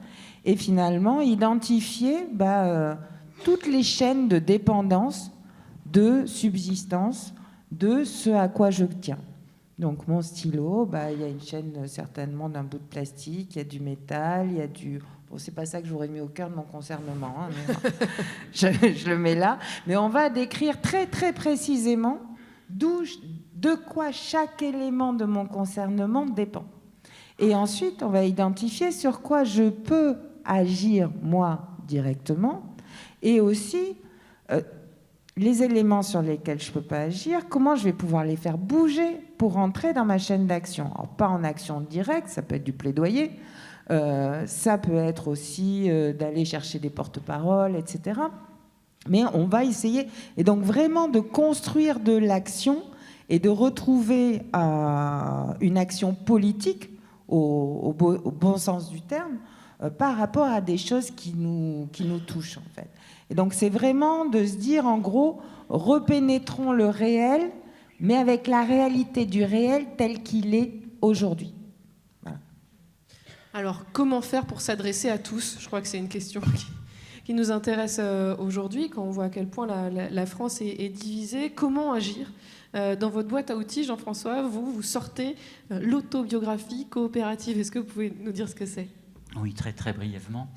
Effectivement, en fait, c'est une démarche plutôt qu'un outil qui a été inventé par Henri Desroches, voilà, né en 1914, mort en 1994, qui a été un grand penseur du mouvement associatif et coopératif de la seconde moitié du XXe siècle. Et en fait, on peut se poser une question, on est dans une société qui promeut l'individu, mais en fait, cet individu n'est jamais invité à parler de lui-même sans raison, ce qui est un comble, en fait. Jamais il est amené à se présenter. Sinon, il doit avoir un travail, donc mettre en œuvre une stratégie en fait de présentation. Alors que là, l'entretien, donc c'est d'abord un entretien, l'autobiographie raisonnée et coopérative, ça dépend comment on la pratique. C'est un entretien au cours duquel une personne va présenter son parcours de vie, donc en excluant l'effet traumatique, donc ça peut paraître curieux, mais on n'est pas dans la psychologie de la personne, on est simplement dans l'effet éducatif, de formation formelle, informelle, d'engagements sociaux et d'activités professionnelles. Et donc il y a une personne qui écoute, et qui invite à l'entretien, qu'on appelle la personne ressource, et une personne qui parle, qui est la personne projet. C'est un entretien qui dure en général à peu près 3 heures, et qu'ensuite, donc c'est long, hein. C'est costaud. Alors, ça dépend de l'âge, hein, bien sûr. Mais voilà. Et la personne qui écoute et qui relance, qui cadre quand même, parce que ce n'est pas un entretien non directif, c'est plutôt semi-directif, puisqu'on doit quand même... Simplement, c'est vraiment raconter son parcours de vie, hein, à partir de l'enfance jusqu'aujourd'hui. Et la personne qui écoute note absolument à la première personne tout ce que l'autre dit, et à la fin, elle lui rend ses notes. C'est-à-dire que c'est le seul entretien que je connaisse dans lequel la personne qui mène l'entretien n'est pas experte du contenu du discours. Vous voyez, chacun est responsable en quelque sorte, et simplement ça permet donc l'échange verbal, parce que ça provoque une rencontre dont on se souvient toute sa vie, bien sûr. Et donc c'est très très important, c'est peut-être le premier résultat, c'est la création d'un lien social très très fort. Et puis ensuite, ça permet à la personne projet de parler librement, de faire un travail anamnésique, de choses qui ont été importantes, mais qu'elle a oubliées parce qu'elle n'a jamais eu l'occasion de le redire, de le verbaliser. Et ensuite, elle va travailler sur ses notes pour faire une forme de notice de parcours à partir de laquelle elle pourra tirer des fils conducteurs qui lui permettent de bien voir clair dans son parcours, donc de travailler sa mémoire pour aller vers son imaginaire, quoi. Donc, vous voyez, c'est un entretien, c'est une démarche qui permet de mieux se connaître, de se fortifier, fortifier son identité sociale, et du coup peut-être de mieux savoir ce qu'on a envie de faire. Et là, tout à l'heure le président disait que ça pouvait être remboursé, le bénévolat, mais alors ça devrait être complètement pris en charge par les Sécu, parce que vraiment c'est incroyable le résultat que ça donne. Et si on le fait en petits groupes, ce que je fais très fréquemment avec des associations, alors ça revitalise l'association de façon extraordinaire. Voilà. Donc je pense que c'est une démarche associative par excellence. C'est-à-dire c'est refonder le lien social à partir des parcours des personnes, des faits vécus par la personne, au-delà des discours. Donc c'est ce qui est partagé avec la technique de la tour. Si vous souhaitez découvrir l'autobiographie coopérative, petite pub, je vous conseille l'ouvrage de Jean-François, Parcourir sa vie, dans une réédition amplifiée, en plus qui vient de sortir, un ouvrage en vente ici au Palais des Arts grâce à notre partenaire La Grange aux Livres. Et vous y trouverez évidemment également le livre de Julie Chabot et de Patrick Vivray, La traversée du temps des chenilles à celui des métamorphoses. Restez là, parce qu'on va passer aux questions. J'espère que ça vous a un petit peu boosté ces interventions quand même, non ? Ouais, on va le voir tout de suite.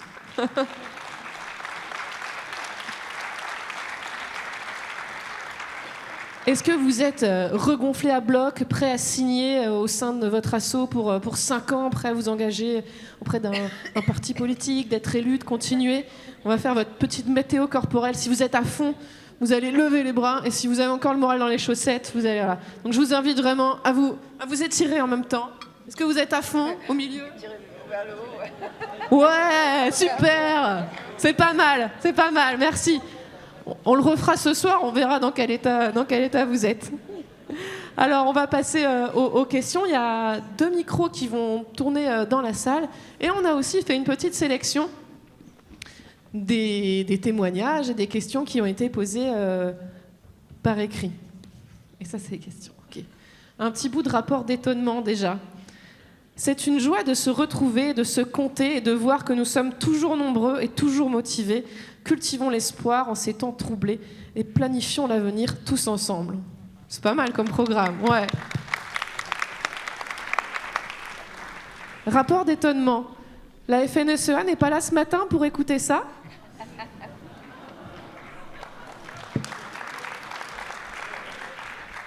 Ressenti, crise écologique, pertinence de la vision, se sauver les uns les autres et non se sauver les uns contre les autres. Ça suppose une écologie populaire, faites d'écoute, de respect et d'éducation populaire. Voilà. Et un petit dessin, alors que je vais vous décrire parce que vous n'allez peut-être pas pouvoir le voir.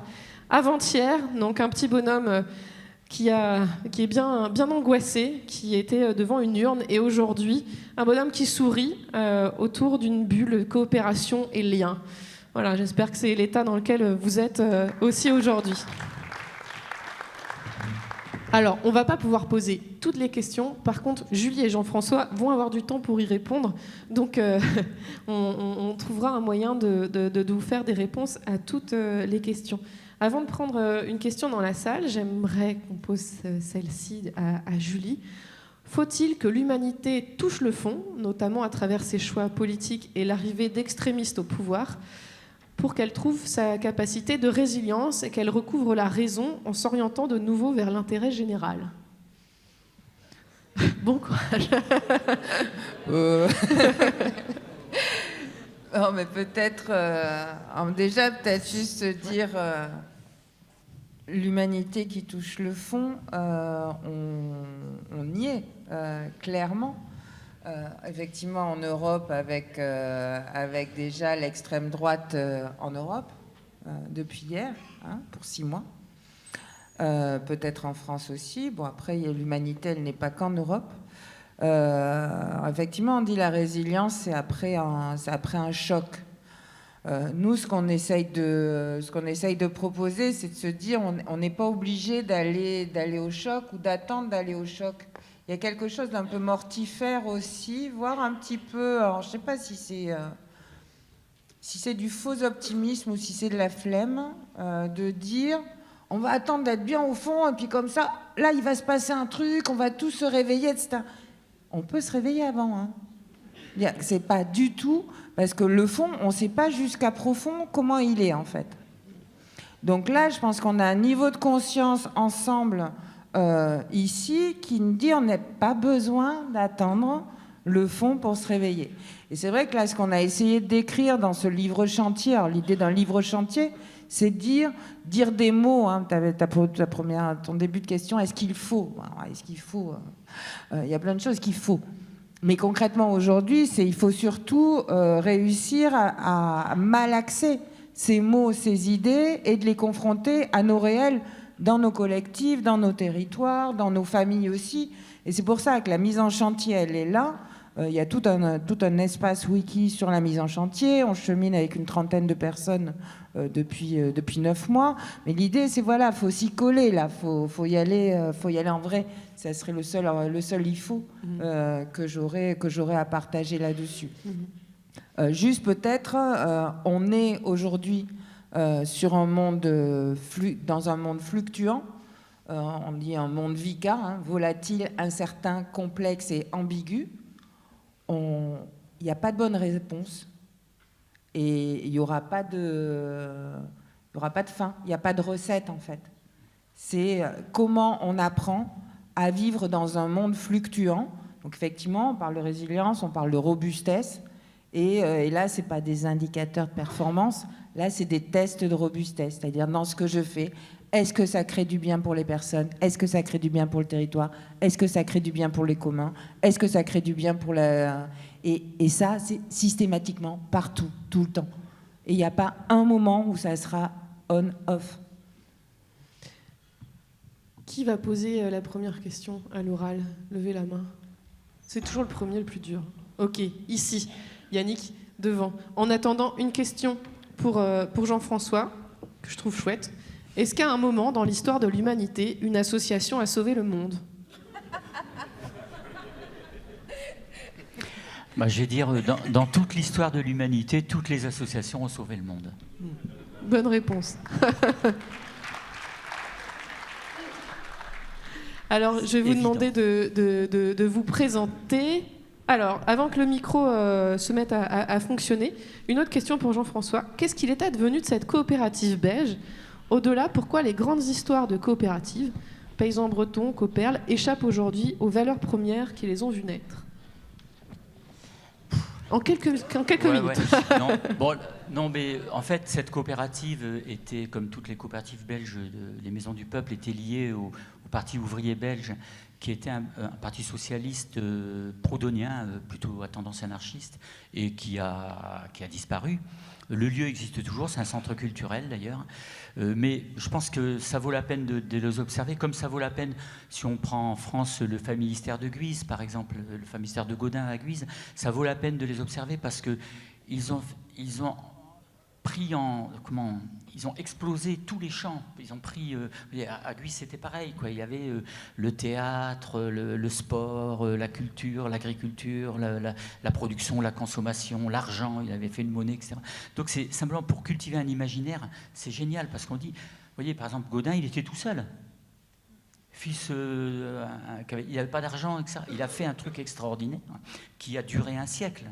Voilà, et après, ça disparaît parce que voilà, c'est l'histoire, mais c'est fait, quoi. Donc, voilà. Après, sur la deuxième question, je ne sais pas si ça vaut la peine de l'aborder aujourd'hui, mais peut-être, je peux le dire en une phrase, je peux dire, attention, ce qui est arrivé à des coopératives parce qu'elles se trouvaient sur des marchés concurrentiels, parce qu'on va dire que c'est ça la raison principale, peut tout à fait arriver à des associations. Et donc peut-être que c'est pour ça que moi je suis je vous dérange un peu avec ces propos, mais je crois qu'on ne peut pas éviter de mettre l'un en face de l'autre la démocratie et l'économie, le modèle économique. C'est ça qu'on est en train de prendre en pleine face et qui est une menace. Donc pas pour toutes les associations, et les associations, les fonctions associatives, elles vont renaître, elles vont être assurées par d'autres associations. C'est ce qui se passe dans les coopératives. Les grandes coopératives, quand elles perdent leur valeur, les gens partent et refont des coopératives. Voilà. Bon, mais simplement, il faudrait vraiment unifier pour penser une alternative économique et démocratique. Et je pense que c'est à l'échelle des territoires. La Bretagne est un territoire privilégié sous cet angle. Voilà, et c'est pour ça que moi je suis très optimiste en fait par rapport à cette question. Hein. Ça paraît peut-être pas, mais je suis très optimiste parce que il y a actuellement, mais partout, alors c'est vrai en Bretagne, c'est vrai en France, c'est vrai dans le monde, partout des initiatives à la base qui changent le rapport au vivant, le rapport à autrui, etc. Évidemment, il y a cet écrasement qu'on ressent. C'est pour ça que c'est intéressant l'enquête de Bruno Latour, la technique, parce qu'on voit bien les limites qui sont posées. Mais ces limites, il va falloir les déborder un jour. C'est ça le chantier de demain. Madame, merci d'avoir attendu le micro. Est-ce que vous pouvez vous présenter avant de... Amateur, Aline Opiti, Arbrebro-Quimperlé. J'avais une question. Bon, nous ici, on fait tous partie d'associations. On a, je pense, comme tout le monde, du mal à recruter. Et au-delà de l'associatif, qui est un engagement, on voit de plus en plus fleurir de collectifs et de gens qui veulent bien s'impliquer pour un événement, donner de l'argent sur Kengo ou pour quelque chose qui leur tient à cœur pour un temps très court. Et en fait, nous, les associations, on a aussi besoin de durée. Et comment est-ce qu'on peut faire par rapport à ça? Parce que souvent, les collectifs, ils naissent, on ne sait pas... Enfin, ils sont lancés, quoi. Les sujets sont intéressants. Et nous, on est en directe concurrence. L'engagement, comment favoriser un engagement de longue durée contre un engagement ponctuel? Trugaré, Vidar-Goulen, alors répondre à vos reuters du stu. Hein? Après, il y a une question simple, genre... ouais. Non, mais peut-être juste une petite remarque, parce que moi, je me souviens, j'ai œuvré pendant longtemps dans un département, et c'était une des grandes questions du monde associatif dans le sud-ouest aussi. Et juste à un moment donné, pour moi, il y a deux choses à questionner. C'est-à-dire qu'il y a pourquoi est-ce qu'il faudrait s'engager à long terme sur le même objet tout le temps? Moi, je sais pas, mais ça se questionne. Voilà. Ensuite, il y a peut-être à questionner aussi les questions de forme associative de l'engagement à long terme aussi. Moi, je me souviens avoir travaillé avec pas mal de jeunes et qui disaient, mais en gros, tous les assos où on va, ils nous disent il faut des jeunes, mais quand on arrive, on a droit de rien dire en fait. On a droit de rien dire, on a droit de rien faire. Il faut tenir le programme qui a été décidé par les gens qui sont là depuis 20 ans. Donc, il y a aussi à se dire, bah tiens, peut-être quelle place je vais donner aussi réellement, y compris dans la gouvernance, y compris peut-être créer des espaces, des cercles laboratoires, peut-être, en disant, voilà, là, c'est pas pour toute la vie, mais on peut avoir une action phare qui génère un engagement fort, qui ne s'inscrit pas sur un CDI, voilà. Donc je pense que ce qu'on appelle de nos voeux de la diversité, de la pluralité, il faut aussi la laisser vivre dans l'engagement. Évidemment, vous êtes des associations, vous avez l'association au cœur, mais il y a aussi des engagements fabuleux dans des modes de collectifs qui ne sont pas sous forme associative. Une autre question dans la salle? Une autre question dans la salle? Levez la main. Oui, madame. Le temps que Yannick arrive jusqu'à vous, une question, pareil, qui demanderait certainement beaucoup de temps pour y répondre, mais on va le faire plus vite. Quelle place va prendre la technologie dans les associations? En tout cas, la technologie qui est aussi parfois vendue comme une réponse aux transitions. Là, c'est toujours pareil, c'est un peu... juste se redire que c'est nous qui mettons le curseur, en fait. Effectivement, si c'est du technosolutionnisme, et imaginez que le lien social puisse être géré par une intelligence artificielle, moi, sincèrement, j'y crois pas plus que le fait que la transition énergétique puisse être technosolutionnée par du smart grid ou n'importe quoi. Par contre, de se dire, il y a dans l'intelligence artificielle, il y a dans les Creative Commons qui sont sur support numérique, des choses qui peuvent nous aider à mieux coopérer, qui peuvent nous aider à ouvrir le champ des controverses, à aller chercher des informations qu'on va mettre sur nos cartographies de controverses pour justement ouvrir le champ et sortir de ces idées d'opinion toutes faites, de préjugés avec lesquels on a du mal à discuter. Ben ça, cette technologie-là, ce rapport apaisé à la technique, évidemment, pour moi, oui. Voilà. Par contre, celle qui nous empêche de penser, celle qui nous accapare notre attention, celle qui accessoirement nous accapare aussi énormément d'énergie et de matériaux rares, etc. Voilà, celle-là, non, j'en veux pas. Mais c'est toujours pareil, des questions de choix. On n'est pas sur du noir ou du blanc. Voilà, c'est qu'est-ce que je vais en faire et pourquoi. Merci. Madame, vous avez une question ? Oui, enfin, c'est plutôt un sentiment parce que je suis un peu choquée d'entendre parler de concurrence dans le milieu associatif, même s'il ne faut pas être naïf. En fait, j'ai plus l'impression, je suis toute neuve dans le milieu associatif et j'ai plutôt l'impression qu'il faut justement s'ouvrir sur le territoire en termes d'associations qui ont les mêmes valeurs. Et pour moi, le mot concurrence fait qu'on a tendance à se refermer et j'aurais tendance à dire non, ouvrons-nous sur le territoire, mutualisons nos compétences Et ça, c'est un peu le monde de demain. Mais pourtant, la concurrence est sans doute déjà instaurée aujourd'hui, non, Jean-François? Je partage tout à fait ce que vient de dire Madame. Tout à fait. Je pense que s'il y a quelque chose qu'on peut tirer de l'expérience coopérative, c'est que la reproduction de la concurrence est destructive.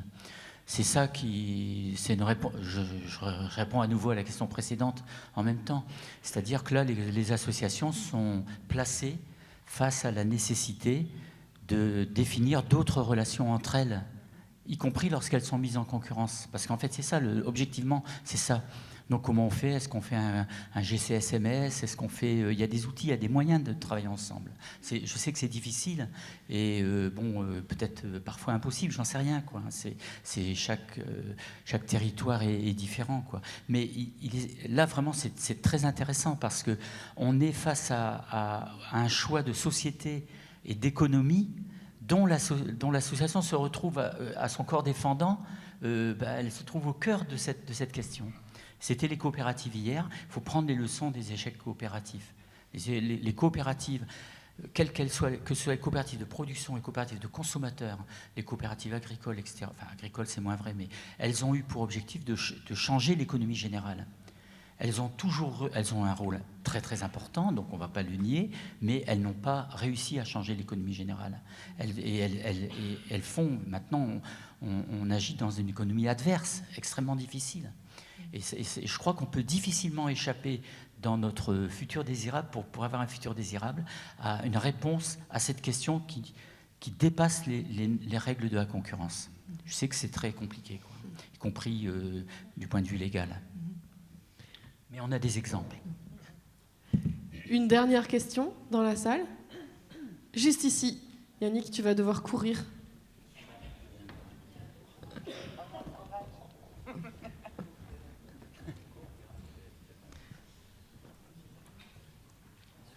Alors, il y aura 2 questions. Non, vas-y Benoît, si tu veux. Vas-y Benoît, et on prendra l'autre question aussi après. Oui, merci. C'était juste par rapport à l'analogie et l'image là, de la chenille que j'ai trouvé extraordinaire. Parce qu'en fait, en effet, le côté de la chenille qui se transforme, chez nous, il y a déjà beaucoup d'associations qui commencent à sortir de la chrysalide. Sauf qu'il faut savoir que le papillon, quand il sort de la chrysalide, il est fragile. Il est très très fragile. Et aujourd'hui, la force de la chrysalide, c'est qu'on ne sait pas ce que ça peut donner. Il y a une multitude de papillons qui peuvent sortir. Et c'est la richesse de la Bretagne, je pense, parce qu'on a beaucoup de papillons qui sortent. Mais la fragilité du papillon qui sort, c'est les filets à papillons. Et voilà, c'était juste un sentiment par rapport à l'image, parce que je trouve l'image extraordinaire, superbe.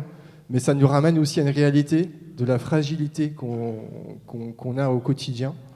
Et voilà, c'était pour poursuivre cette belle image que vous avez lancée et que j'accroche absolument. Donc Benoît Bronick de France Nature Environnement Bretagne. Une réponse très, très rapide à ce témoignage. Ouais, mais peut-être juste en clin d'œil, parce que je fais beaucoup de recherches sur les papillons depuis, en fait. Donc, je suis en train de devenir une spécialisée papillons. Mais il y avait un petit court-métrage qui a été présenté à Cannes en 2015, et où il y a, donc c'est un animé, en fait. Et où donc c'est merveilleux, il y a une entraide pas possible des animaux pour aider la chenille à se transformer en papillon, etc. Donc on est en empathie totale, et puis au moment où enfin le papillon sort de la chrysalide, là il y a un oiseau qui arrive et qui la bouffe, en fait. Donc ça arrive aussi, en fait. Non, mais je veux dire que voilà, c'est la vie aussi. Et juste un petit truc, la métamorphose, là, c'est une des plus vieilles, une des plus complexes, une des plus vieilles métamorphoses du monde vivant, la chenille en papillon. Et effectivement, les papillons, ils sont fragiles, mais juste pour se dire, ils existaient avant les dinosaures. Et ils existent toujours. Et donc, on a quand même quelque chose à apprendre aussi de cette fragilité, robustesse, qui est au niveau de la transmission. Parce que finalement, on est sur des cycles aussi qui incluent des transmissions assez rapides, qui font que la robustesse ne s'acquiert peut-être pas nécessairement au titre du papillon, mais s'acquiert dans la transmission entre papillons. Et notamment les migrations des monarques en Amérique, là c'est juste fabuleux. C'est une histoire de passation de témoins et de relais. Et c'est la saison des papillons en ce moment, donc profitez-en. Il y avait une question en haut, ça sera la dernière de cette matinée.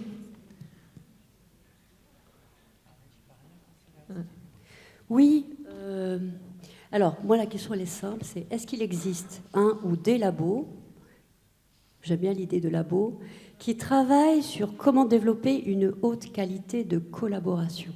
Vous avez parlé de chrysalide. Pour moi, en ce moment, on est dans une phase de chaos, comme la chrysalide. Il y a eu un avant, on ne sait pas ce que sera demain. Et cette définition de haute qualité de collaboration que vous avez nommée m'intéresse, puisque nous avons déjà expérimenté beaucoup de choses dans le collaboratif. D'où venez-vous, madame? Auray. Et vous représentez une association? Oui, une ruche d'art. D'accord. Julie Chabot vous répond. Alors peut-être juste un petit mot. Moi, j'ai parlé de haute qualité coopérative. Et les mots sont importants. Il y a une différence entre collaborer et coopérer. D'autant plus que collaborer en ce moment, ça résonne difficilement.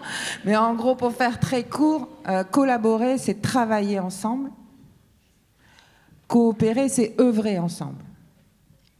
Donc là, sur les hauts niveaux de coopération, oui, il y a plein de labos qui existent. Il y a aussi plein d'outils qui sont généreusement mis à disposition sur des wikis pour travailler ces hauts niveaux de coopération. Pour donner juste un exemple, c'est l'Université du Nou. L'Université du Nou, vous allez vous taper sur Université du Nou, NOUS. Vous avez à la fois comment on décide par consentement, comment on fait du jugement majoritaire et pas uniquement des votes oui-non. Vous avez comment on organise une gouvernance partagée, etc.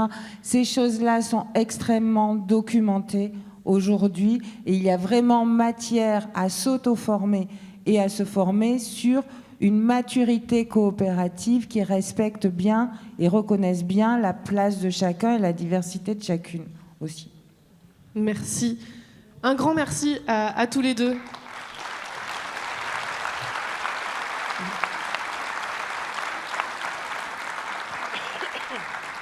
On vous retrouve tout à l'heure à 16h15 pour conclure cette journée. En attendant, vous allez aller vous balader. Et vous aussi, vous allez aller vous balader pour rejoindre les salles qui vous intéressent. Ça va commencer à 12h15.